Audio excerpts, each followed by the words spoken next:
Who should pay it is the question. Amy, what do people have to say? OK, let's start with Kate then on line 2. Morning, Kate. Morning. So who should pay? Well, definitely not Jonathan Ross and Russell Brand by any means. I just think that it's absolutely ridiculous to even suggest that they should.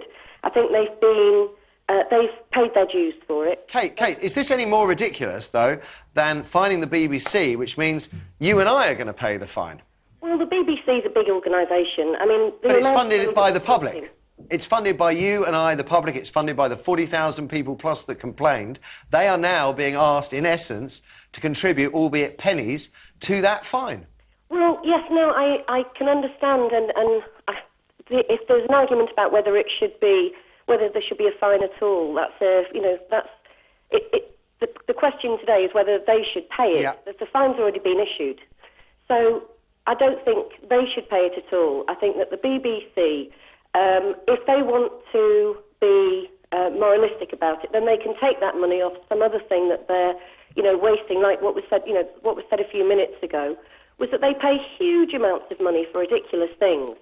And they should then be responsible for budgeting that money where, I'll say again, Kate, the BBC's money is our money. Yes. Right? So people that objected to this skit, right, who have criticised Ross and Brand publicly are, by default, being asked to contribute to the fine. That is insane. Well, it is insane, but it's also insane that they should pay. If anyone should pay outside of the BBC, it should be the editor or the person whose job it was to censor the programme. Right. Russell Brand and Jonathan Ross are hired by the BBC to be who they are. It's not, it's not a surprise that they have humour which is close to the bone, whether you like it or not. They've been employed for that job, and they've made a huge amount of money for the BBC. And so they did that programme knowing that there was somebody that was going to edit it. I bet they were more shocked than anybody else to hear it actually went out. Okay. And I went away that weekend, and we read the paper on the way out of the country, and it was a little tiny article. Came back 4 days later, and I couldn't believe it. Yeah. No, it was completely, inflammatized by the press, by everyone rallying round, and all of a sudden... Okay. Point taken. Point taken. Kate, point taken. Why are you getting so upset there? No, I think it's ridiculous. They're being paid. They were being paid, and Jonathan Ross still is being paid a huge, I think, an immoral amount of money, actually, by the BBC. For that, they have to have some restraint. Because they're not just speaking to people like you, they're speaking to people like me too. It is a bit lynch mobby, though, the whole thing behind it. Maybe the BBC should have a 24-hour It's not like we haven't been there before, If you think about Julian Clary in the Lamont episode, every once in a while a comedian crosses a line which is invisible until it's suddenly thrown into the light. With the one-eyed Scottish idiot thing. Yeah, he then apologised. The lorry drivers. Thank goodness. I mean, we don't... surely in this country, with its rich heritage of comedy, we don't want everybody, constantly guarding what they say and never being willing to approach the line or go over it. That is potentially one of the consequences, and everyone becomes too scared to say already happening. I think what you do on stage is fine. Forgive me, I want to get some more calls in if we can. Come on in. Right, we've got Liam from Rotherham on line 1. Liam, good morning. Good morning. So who should pay? Are they from? Who should pay this Ofcom fine, Liam? Yeah, right, I'm with you. The thing you're phoning about, Yeah, Ross and Brand ought to pay this one.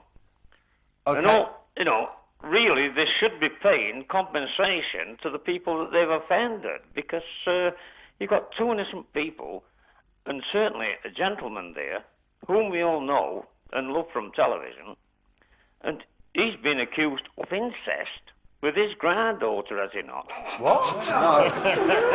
No. You see, this is where the witch hunt drives people absolutely insane. No, he hasn't. Russell slept with his granddaughter, that is fact.